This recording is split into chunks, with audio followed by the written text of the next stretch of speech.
सुनिए मेरी बात पहले, सभी लोग सुनो सुनिए पहले मेरी बात। हाँ सुनाइए दरोगा साहब। मैं वीडियोग्राफी करा रहा हूँ, जो रोड पे मैं मुकदमा लिखवाऊंगा, फिर बाद में कल मेरे के पास बताइएगा कि एक तो पहले गर्मी से परेशान थे, मुकदमे से भी झेलना पड़ेगा। दरोगा जी, लोग बिना बिजली के घुटे जा रहे हैं और आप हैं कि मुकदमा लिखवाने की धमकी दे रहे हैं। मतलब ऐसे डांट रहे हैं जैसे बिजली कटौती जनता ने अपने शौक में कराई हो। घंटों से बत्ती गुल थी, लोग पसीने में उबल रहे थे, ऊपर से दरोगा जी लाउड स्पीकर लेकर ऐसे गरज रहे थे मानो जैसे ट्रांसफार्मर नहीं ओवरलोड जनता हो गई हो। पब्लिक इतनी रात में कोई रोड शो देखने तो नहीं निकली है।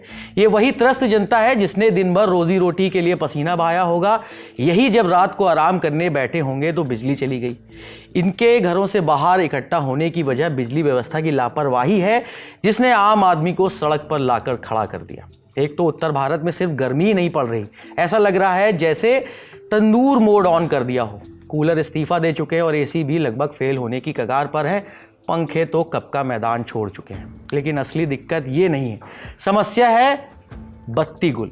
यूपी के अलग अलग शहरों से वीडियो आ रहे हैं। कहीं जनता सड़क जाम कर रही है, कहीं विधायक अपनी ही सरकार के अफसरों पर बरस रहे हैं, कहीं पुलिस लाउड स्पीकर लेकर जनता को शांत कराने पहुंच रही है। आश्वासन विभाग भी एकदम एक्टिव मोड में है। अब ये हापुड़ का ही हाल देख लीजिए। 20 मई की देर रात बिजली सप्लाई बाधित हो गई, कई मोहल्ले बेलाइट हो गए। पंखा चलने की राह देखते देखते लोगों के सब्र का बांध टूटने लगा। इसके बाद लोग दिल्ली रोड पर मौजूद बिजली घर के आसपास जुटने लगे। प्रशासन को कानून व्यवस्था की चिंता सताने लगी और मौके पर पहुंचे लाउड स्पीकर लेकर दरोगा साहब, जिन्होंने अपनी कड़कती आवाज में लोगों को समझाइश दी कि घर चले जाइए नहीं तो मुकदमा लिखवा दूंगा। इस परामर्श के पीछे उन्होंने ये तर्क भी दिया कि अभी गर्मी से परेशान है, फिर मुकदमे से भी परेशान हो जाएंगे। किसी को कोई बर्दाश्त नहीं है, निश्चित मान लीजिए। रोड पे आवागमन में आपकी वजह से समस्या उत्पन्न हो रही है, तो निश्चित मान लीजिए न्यूसेंस खारिज कर रहे हैं आप लोग, कार्रवाई मेरी तरफ से भी होगी। हापुड़ में लोगों का आरोप है कि लंबे समय से बिजली कटौती हो रही थी, गर्मी पहले ही जान निकाल रही थी, ऊपर से बिजली गायब। घंटे भर में थर्ड थ्री चालू करके, और जिन जिन लोगों की शिकायतें हैं, ठीक है, उसको मैं स्वयं खड़ा होकर के ठीक कराऊंगा। परेशानी क्या, बत्ती भाग रही है, बस मजदूरी आदमी है, काम कर रहे हैं, उन्हें नींद पूरी नहीं होएगी तो वे कैसे कमा करेंगे फिर, ये बताओ। कोई भी सेक्शन जवाब ही नहीं दे रहा किसी भी बात का। सब कह रहे हैं कि जी 33 kVA का काम चल रहा है, कोई किसी बात को बता रहा है, कोई कह रहा है कि जी बक्सा उड़ गया, कोई कुछ बता रहा है। ये गुस्सा पंखा, मोटर, कूलर, एसी बंद होने के अलावा मोबाइल चार्जिंग बंद होने को लेकर भी होगा, क्योंकि बिना बत्ती जब मोबाइल की बैटरी 5% पर आ जाती है तो सच में आत्मा कांपने लगती है। फिलहाल अगर आपको ये लग रहा है कि ये कहानी सिर्फ छोटे शहरों की है तो जरा राजधानी लखनऊ का भी हाल देख लीजिए।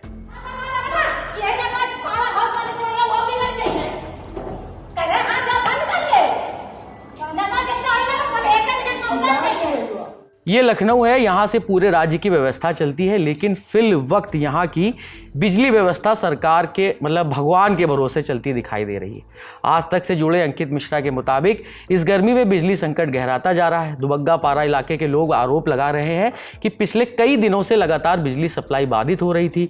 कटौती से हजारों लोग परेशान हैं। कई शिकायतों के बाद भी कोई ठोस कार्रवाई नहीं हो रही। इस वजह से 20 मई की देर रात गुस्साए लोगों ने सड़क जाम कर प्रदर्शन किया।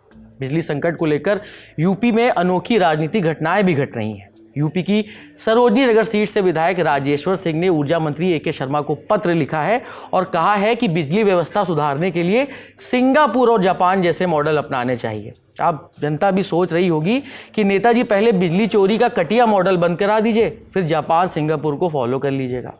एनडीटीवी की रिपोर्ट के मुताबिक इससे पहले विधायक नीरज बोरा भी बिजली संकट को लेकर सरकार से पत्राचार कर चुके हैं। मतलब मामला अब सिर्फ जनता की शिकायत तक सीमित नहीं है। अब नेता भी समझ रहे हैं कि अगर गर्मी में जनता पिघली तो वोट भी पिघल सकता है, और यही वजह है कि 2027 की चुनाव की आहट अब बिजली विभाग के कमरों तक सुनाई देने लगी है। अब देखिए ये वीडियो।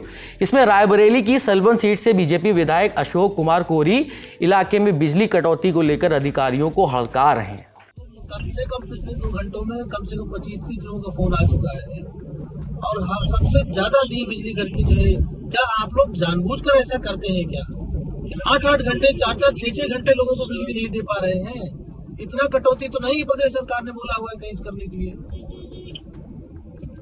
अभी जगदीशपुर से लड़कों का फोन आया, वहां से फोन आ रहा है, अभी एक लड़का और फोन किया जो है।